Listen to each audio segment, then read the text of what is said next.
ধানমন্ডি ৩২-এর কি পরিস্থিতি, সেই পরিস্থিতি আপনাদেরকে জানাবো সর্বশেষ। সেখান থেকে আমাদের সাথে যুক্ত হবেন সহকর্মী আব্দুল হামিদ। আমরা চলে যাচ্ছি তার কাছে। আব্দুল হামিদ, এই মুহূর্তে আমরা রয়েছি ধানমন্ডি ৩২-এ এবং পুরোটাই কিন্তু উত্তপ্ত অবস্থায় রয়েছে এই ধানমন্ডি ৩২ এলাকা। এবং শিক্ষার্থীদের সাথে পুলিশের যে সংঘর্ষ, সেই সংঘর্ষ কিন্তু এই মুহূর্তে কিন্তু চলমান রয়েছে।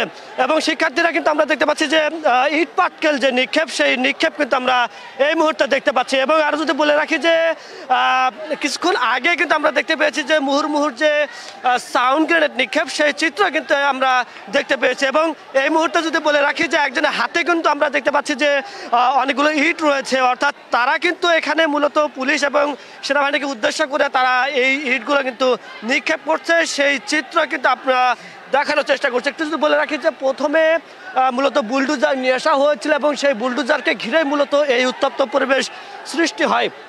এবং এরপরে আমরা দেখতে পাই যে সেই বুলডোজারটি যখন সরে দেওয়া হচ্ছিল তখন মূলত প্রথম ধাপের যে সংঘর্ষ সেটি হয় এবং এরপরে মূলত থেমে থেমে সংঘর্ষের ঘটনাটি কিন্তু ঘটছে এবং এখনও কিন্তু সেটি চলমান রয়েছে। এবং কিছুক্ষণ আগে মূলত এখন থেকে প্রায় 1 মিনিট আগেই কিন্তু আমরা দেখতে পেয়েছি সেনাবাহিনী পুলিশের সাথে যে এই যে আন্দোলনকারী যারা রয়েছেন তাদের সাথে কিন্তু সংঘর্ষ হচ্ছিল।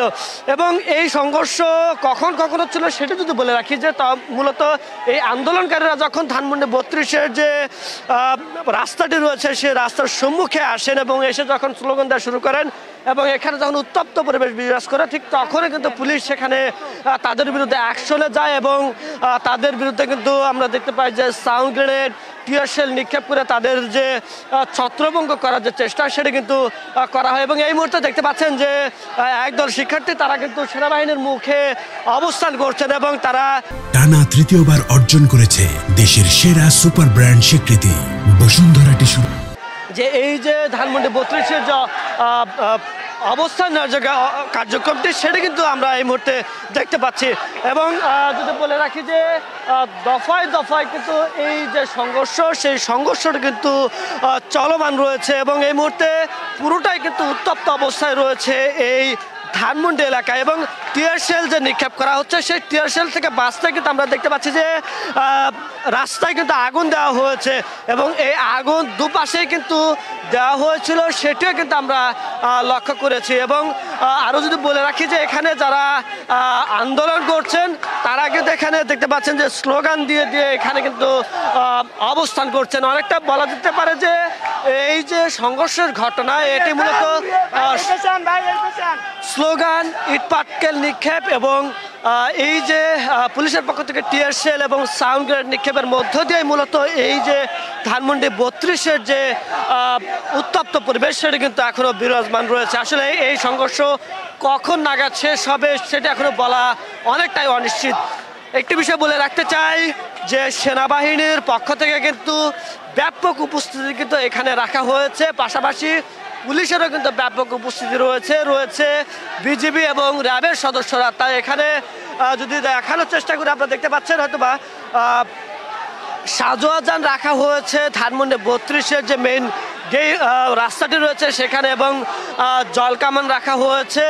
এই প্রতিরোধ রাখার একটি বিষয়, একটি কারণ সেখানে যেন কোনো প্রকার বুলডোজার বা এই রকম জিনিস যেন এখানে প্রবেশ না করে এবং এখানে যারা আন্দোলনকারী রয়েছেন তাদেরকে মূলত প্রতিহত করার জন্য এই প্রতিরোধ কিন্তু করা হয়েছে আইন শৃঙ্খলা রক্ষাকারী বাহিনীর পক্ষ থেকে।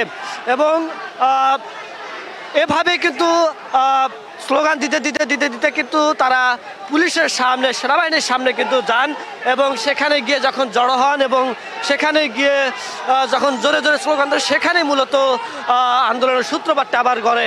এবং এই মুহূর্তে দেখতে পাচ্ছেন শিশু থেকে শুরু করে শিক্ষার্থী থেকে শুরু করে বিভিন্ন শ্রেণীর মানুষ কিন্তু এখানে রয়েছেন এবং এখানে আন্দোলন করছেন এবং তাদের হাতে কিন্তু বাঁশের যে লাঠিসোঁটা সেটি কিন্তু আমরা লক্ষ্য করছি। এবং যদি বলে রাখি যে এই যে রাস্তার যে ব্যারিকেড দেওয়া বাঁশ, সেই বাঁশগুলো মূলত তারা এখানে হাতে নিয়েছেন, সেটি ভেঙে কিন্তু তারা হাতে নিয়েছেন এবং নাকে মুখে তারা কিন্তু পেশ জাতীয় যে ঠান্ডা দ্রব্য সেটি কিন্তু তারা মাখিয়েছেন, যেটি কিনা আমরা দেখতে পেয়েছিলাম যে 5 আগস্টের আগে যারা আন্দোলন করছিলেন সে সময় কিন্তু এরকম পেশ মাখিয়ে তারা রাস্তায় নেমেছিলেন, সেটি কিন্তু আমরা এবারও কিন্তু লক্ষ্য করছি।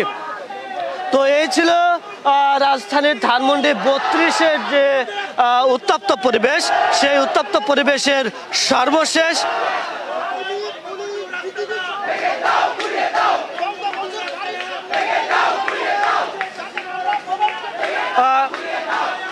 এই মুহূর্তে আসলে আপনাদের দেখানোর চেষ্টা করছিলাম যে এই যে ধানমন্ডি 32-এর যে চিত্রটি, এই যে স্লোগানের মধ্য দিয়ে যে আন্দোলন, সেই আন্দোলন কিন্তু আসলে চলমান রয়েছে। আসলে এই আন্দোলন কতক্ষণ নাগাদ চলবে বা কতক্ষণ চলবে সেটা আসলে বলা যাচ্ছে না।